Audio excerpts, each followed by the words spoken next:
আচ্ছা, মুরগি রান্না করবো। মুরগি রান্না করতে গেলে আমার লাগবে এরকম একটা কড়াই, তারপরে এই যে জিরা দিয়ে দিলাম। জিরা, আচ্ছা, জিরাকে আমি পাতলা করে বলছি। তারপরে লাগবে এই যে মশলা, গোলমরিচ, দারচিনি, লং, এলাচ।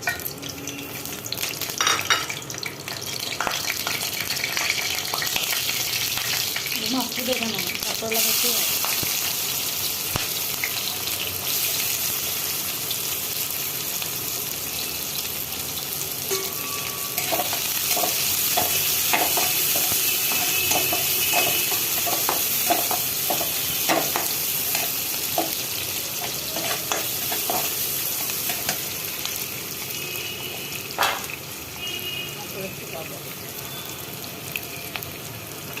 তারপরে এখানে আমি মুরগিটাকে ভালো মতন চিপে মশলা দিয়ে